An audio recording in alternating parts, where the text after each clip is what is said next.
You are standing inside Munich's Olympic Stadium, and the ball has barely begun to roll. The Netherlands are already moving. Johan Cruyff takes the ball near the halfway line, glides through the center, and forces a penalty before West Germany has even touched it. 1 minute, 1 goal down, a World Cup final slipping away before your team has completed a single pass. So where do you look? You look at the man wearing number 5. Franz Beckenbauer does not shout wildly. He does not chase the referee. He does not look frightened.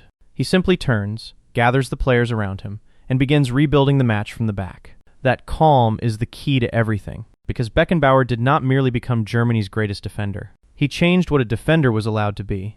He gave German football a new posture, a new rhythm, and a new idea of authority. But the strange part is this. He did not invent the position that made him famous. He reinvented it. To understand how, you have to leave the World Cup final and go backward. You have to return to postwar Munich, to a working-class district called Giesing, where football was played on rough ground and reputations formed quickly. Beckenbauer was born there in 1945, just months after the Second World War ended. Germany was rebuilding. So was its football.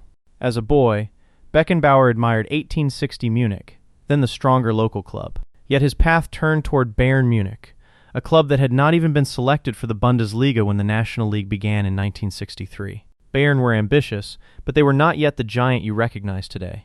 Can you imagine Bayern before Bayern became inevitable? Beckenbauer joined that unfinished club and helped give it an identity. He began as a midfielder, carrying the ball with an ease that looked almost disrespectful. Most players in his position received the ball, passed it, and moved. Beckenbauer received it, paused, surveyed the entire field, and then chose where the match would go next. He did not appear rushed. That made everyone else feel rushed.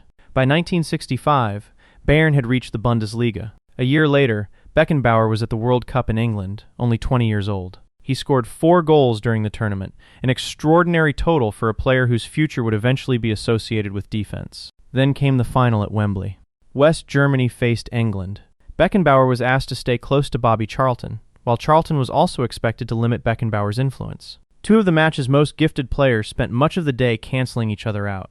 England won 4-2 after extra time. Beckenbauer watched another country lift the trophy. What does defeat teach a player who already seems complete? For Beckenbauer, it taught patience. It taught him that controlling a match required more than skill near the opposition goal. A team could be shaped from deeper positions, where the whole field opened in front of you, and every mistake became visible. 4 years later, at the 1970 World Cup in Mexico, you see another part of him. West Germany meet Italy in the semifinal. The match becomes one of the most famous in World Cup history. A 4-3 Italian victory after extra time. Beckenbauer injures his shoulder, and West Germany have already used their permitted substitutions. He stays on. His arm is strapped against his body. He keeps moving. He keeps asking for the ball. The image becomes part of his legend, but it also reveals something more important than bravery. He understood responsibility as position. If the team needed a passing option, he had to appear. If the defense needed another body, he had to recover. Pain did not change the map inside his head. But courage alone does not reinvent football. Positioning does. This is where the Libero enters the story. The word means free in Italian. In older defensive systems, especially those associated with Catenaccio, the Libero was the spare defender behind the main defensive line, sweeping up loose balls when teammates were beaten. Catenaccio literally means door bolt. In plain English, the idea was simple. Lock the defense, protect the goal, and keep one extra man behind everyone else as insurance. That role existed before Beckenbauer. Jonathan Wilson, in his History of Tactics Inverting the Pyramid, traces the sweeper through systems and players that developed long before West Germany placed number 5 at the back. Italian defenders such as Armando Picci had already shown how powerful a free defender could be. So Beckenbauer was not football's first libero. Then what made him different? He moved forward. Instead of treating the position as the last point of safety, he treated it as the first point of attack. He would collect the ball behind the center backs, step into midfield, exchange passes, and sometimes continue all the way toward the penalty area. The extra defender suddenly became an extra playmaker. That changed the arithmetic. When opponents marked the midfielders, Beckenbauer arrived unmarked from behind them. When a striker pressed him, he passed around the pressure and moved into the space the striker had abandoned. When defenders expected him to stop at halfway, he kept going. The sweeper no longer cleaned up the match. The sweeper began writing it.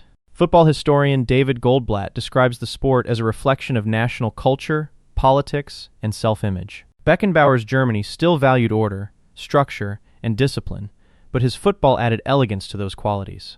He made control look creative rather than restrictive. That mattered. For years, German teams had been admired for resilience and organization. Beckenbauer helped create another image, the German player who could dominate a match through intelligence, technique, and calm possession. You could still be efficient. You could also be beautiful. The transformation became impossible to ignore in 1972. West Germany went to Wembley and defeated England 3-1 in a European Championship quarterfinal, their first victory at that stadium. Günter Netzer controlled midfield. Gerd Müller scored. Paul Breitner attacked from fullback. And behind them, Beckenbauer directed everything. UEFA's historical account describes him as one of the first great attacking sweepers. That phrase explains the revolution. He defended, but he did not remain trapped in defense. He created the first clean pass, carried the ball past pressure, and decided when the whole team should advance. West Germany then beat the Soviet Union 3-0 in the final. Their first European title was complete. Beckenbauer won the Ballon d'Or that year, an award usually claimed by forwards and glamorous goal scorers. A defender had become the central creative figure in the best national team in Europe. How often does football allow the deepest player to become its greatest star? At club level, the same idea was growing with Bayern Munich. Beckenbauer, Sepp Maier, Gerd Müller, Uli Hoeneß, Paul Breitner, and Hans-Georg Schwarzenbeck formed the spine of a team that rose from domestic ambition to European domination. Bayern won 3 consecutive European Cups from 1974 to 1976. The modern Bayern identity was beginning to form. Confidence, control, strong personalities, and the expectation that pressure would eventually break the opponent. Beckenbauer did not create that entire institution by himself, but he became its clearest symbol. Der Kaiser, the Emperor. The nickname suited his posture. Upright, composed, apparently untouched by panic. Yet the title can hide how active his football really was. He was not standing still and commanding from a throne. He was constantly calculating. Then the World Cup returned to West Germany in 1974. The host nation carried talent, expectation, and anxiety. The team even lost 1-0 to East Germany during the group stage, a politically charged defeat that exposed tension around the squad. The Netherlands, meanwhile, were dazzling the tournament with total football. Total football sounds complicated. Its basic principle was movement. A player could leave his position because a teammate would fill the space. Defenders attacked. Attackers pressed. Midfielders rotated. The entire team behaved like one shifting organism, and Cruyff was its brilliant center. Many observers considered the Netherlands the future. West Germany looked like the obstacle in its way. So let's reconstruct the final. Munich, July 7th, 1974. The crowd is still settling when Cruyff drives through the German midfield. Uli Hoeneß brings him down. Johann Neeskens scores the penalty. West Germany have not touched the ball. Now you look again at Beckenbauer.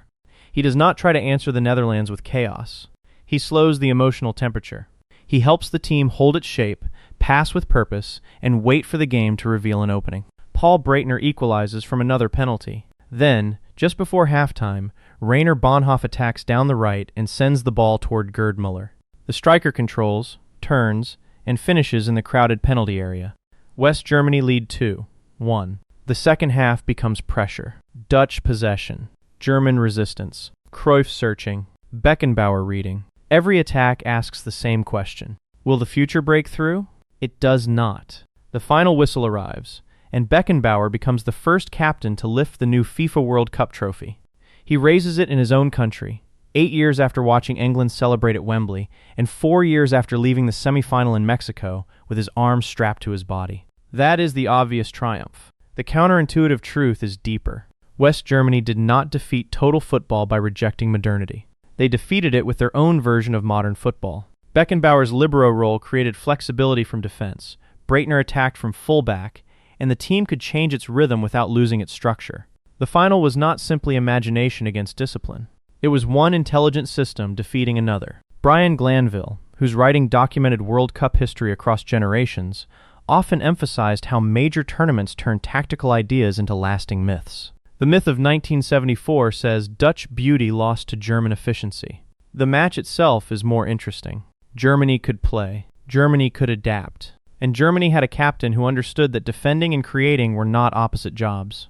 16 years later, Beckenbauer changed German football again. Now you are in Rome, watching from the touchline instead of the pitch. Beckenbauer has become West Germany's team manager. He took the job in 1984, reached the World Cup final in 1986, and lost 3-2 to Diego Maradona's Argentina. Another final defeat. Another lesson. In 1990, West Germany returned stronger. Lothar Matthäus drove the midfield.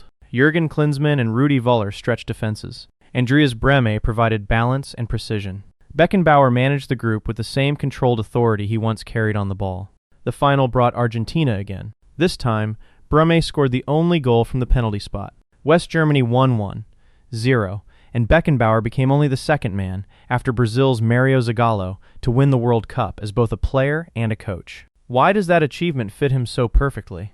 Because his greatest strength was never just physical technique. It was his ability to see the whole game, identify where control was disappearing, and restore it.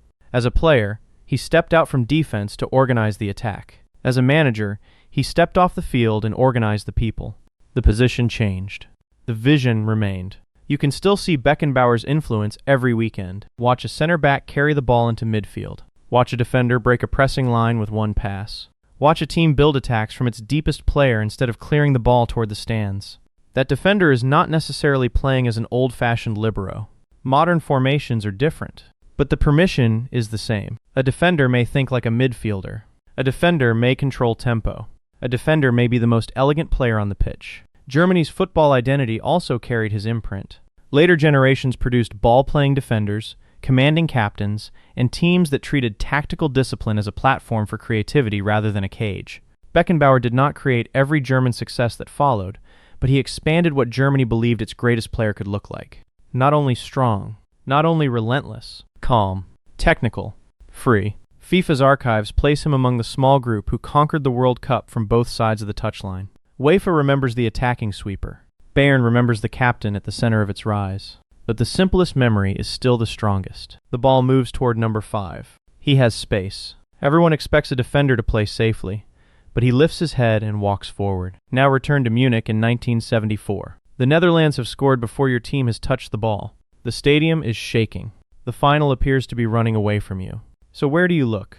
You look at the man wearing number 5. And this time, you understand why he is calm. The match has only just begun, and Franz Beckenbauer is already deciding what football will become next.